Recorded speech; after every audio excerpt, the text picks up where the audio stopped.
Annually, great anticipation for the President's State of the Nation address, and this is President Cyril Ramaphosa's first under the Government of National Unity. As part of our build-up to the event, Newzroom Afrika is crisscrossing the country. We're bringing you the issues that you care about most. Let's talk about corruption this hour and take you to Cape Town. Newzroom Afrika's Vuyo Mvoko is there. Vuyo, corruption in its many forms being talked about in the Western Cape, not only when it comes to what's happening with the police vis-a-vis crime, but the proliferation of guns and a range of other issues. Talk to us about the conversations you've been having and plan to have around this particular theme. Well, Iman, police stations like the one I'm standing in front of can only do so much in the big and broader crime problem in our country. And anti-crime activists like the Western Cape Community Policing Forum leader that I'll be speaking to a little later can also do so much. A lot depends on a whole range of other people who are involved in the bigger fight against crime. You may recall the Scorpions back in the day when they began to make a dent.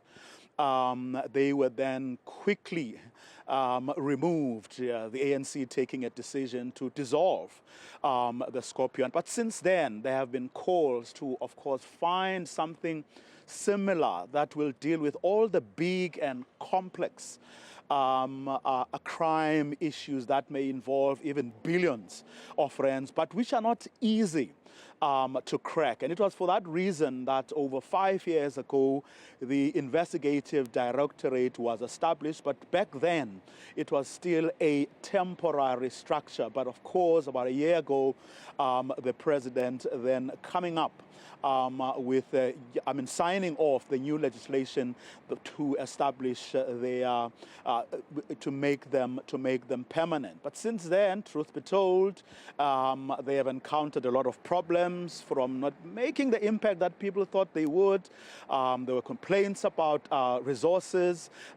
Recently, when they tried to take people from the state capture inquiry, they were criticized for doing that. So there has been a lot of controversy about their effectiveness, but also what they need to actually do the job that they need to do.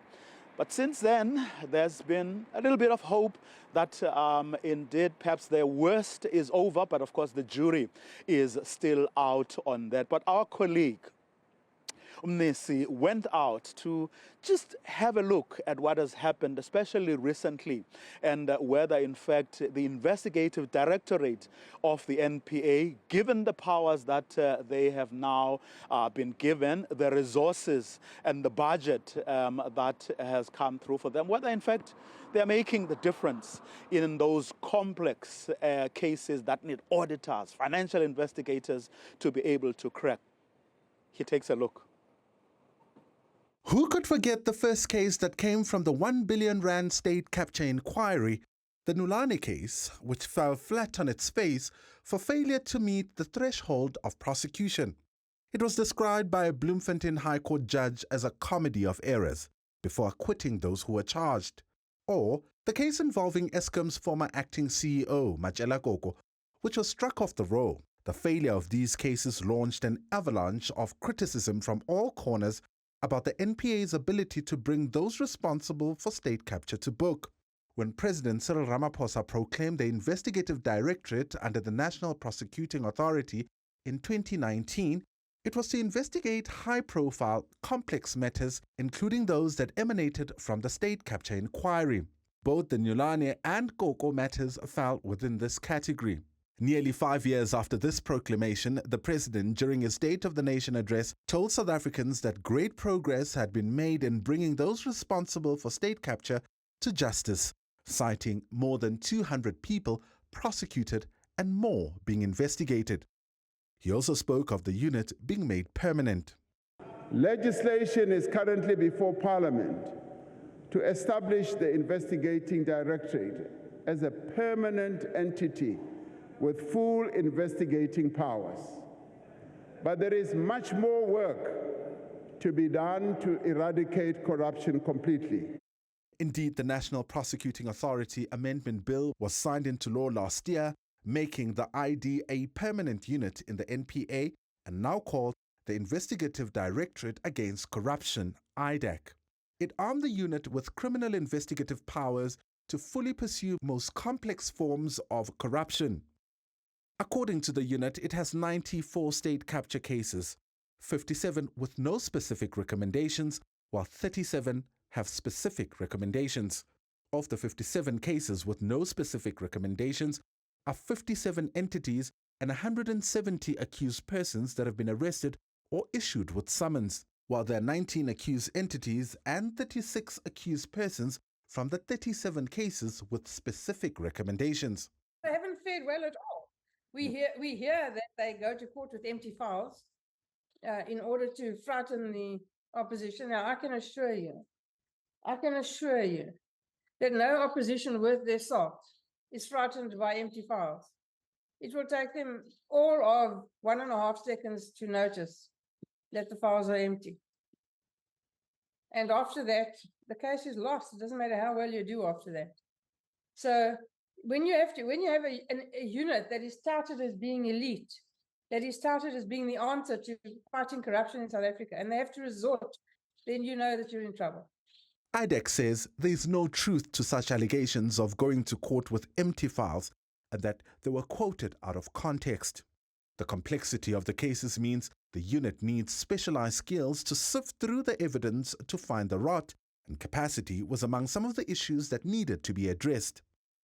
President Cyril Ramaphosa said a digital forensic capability to assist the unit was set up with assistance of business. You need people who have a lot of knowledge, people who have the right tools, people who use the correct programs, and you need a limited amount of people to have access so that you can maintain the integrity of the entire system and that you can use the information in court. And when the integrity is attacked, and it will be attacked, of course, it's the easiest defense there is, attack the integrity of the electronic evidence. You have to be able to withstand that attack. And to do that, you need serious cyber forensic experts. And they don't come cheap. The unit says it continues to recruit investigators since the signing of the Amendment Act. They say they are engaged in a salary dispensation process that will enable them to recruit skilled investigators. For others, the signing of the bill does not make the unit permanent. They believe it remains vulnerable to political interference and could meet the same fate as the once mighty Scorpions. I think that it's very clear from the structure of the new structure, the legislated structure rather than the presidentially proclaimed structure of the ID, that it remains part of the National Prosecuting Authority, and the National Prosecuting Authority is under, and these are the words of the Constitution itself, under the final responsibility of the Minister of Justice. Worse than that, its accounting officer, the person who is accountable for what the NPA does, is the Director General of the Department of Justice, clearly part of the executive. So my basic gripe with the ID is that it cannot possibly pass constitutional muster. Calling it permanent is just nonsense. It's no more permanent than the Scorpions were, and we all know that the Scorpions were summarily closed down when the ANC decided in Polokwane in December 2007 that it should be disbanded urgently. IDAC says investigations and prosecutions follow evidence, and they do that without fear, favor, or prejudice.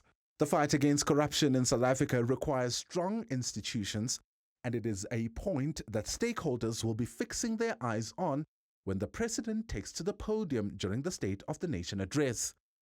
For Newzroom Afrika on Channel 405, I'm Linda Mnisi in Johannesburg. Fighting crime and corruption is, of course, only one part or going to be one part of President Cyril Ramaphosa's State of the Nation address. He's expected, a big theme is no doubt also going to be economic development. And within that, tourism's place. 8.6% is tourism's contribution to the GDP. A lot is expected from President Cyril Ramaphosa's speech around that. And Zianda Ngobo, who is in Durban, takes a look at that.